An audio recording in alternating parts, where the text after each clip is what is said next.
Hello guys, कैसे हैं आप सब लोग। देखिए, welcome to zero to Z English channel. अभी हम बात कर रहे हैं will have to, shall have to. मैंने आपको has to, have to, had to का यूज बताया था, जिसमें कार्य को करना पड़ता है या करना है, ऐसा शो होता है। राइट, तो करना है, करना पड़ता है, यानी कि present tense has to, have to. और करना था या करना पड़ा या करना पड़ता था, तो पास्ट टेंस हैड टू का यूज होता है। लेकिन करना होगा, करना पड़ेगा, राइट, तो वहां आ जाएगा आपका will have to, shall have to. अब देखिए, सिंपल वही रूल लगेगा, उन्हें रवि का प्रस्ताव स्वीकार करना पड़ेगा। या अब देखिए, इसका रूल, सिंपल रूल सभी सेंटेंसेस की तरह, कोई कंफ्यूजन नहीं है इसमें। सब्जेक्ट प्लस विल या शैल प्लस हैव टू, इसमें हैज नहीं आता, have to plus verb in first form plus object. Right, तो उन्हें मतलब उनको, दे, उसके बाद विल या shall, they will have to स्वीकार करना। देखिए, मेन वर्ब यह है स्वीकार करना।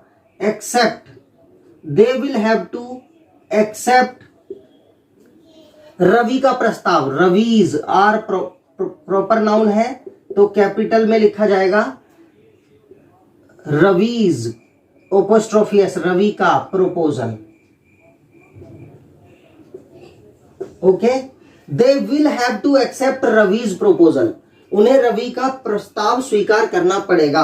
तो मेन चीज है जी हेल्पिंग वर्ब, यहां से उन्हें रवि का प्रस्ताव करना पड़ता है तो Ravi, they have to accept Ravi's proposal, और उन्हें रवि का प्रस्ताव करना पड़ा, दे हैड टू। लेकिन फ्यूचर है तो will have to, shall have to. अब देखिए, has to, have to, had to, will have to, shall have to, सभी का यूज आपको समझ में आ गया है। इंटेरोगेटिव सेंटेंस का कॉमन रूल हम बता चुके हैं। विल शैल को यहां लगाओ, will they have to accept Ravi's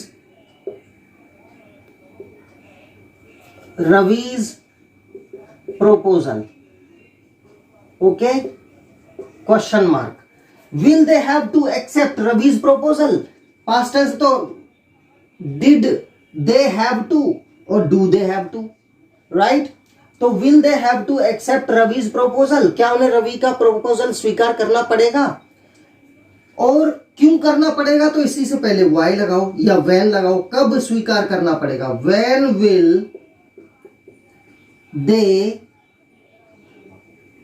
have to accept Ravi's proposal, Ravi's proposal. Okay, तो देखिए, बिना क्वेश्चन मार्क के सेंटेंस में गड़बड़ होगा। When will they have to accept Ravi's proposal.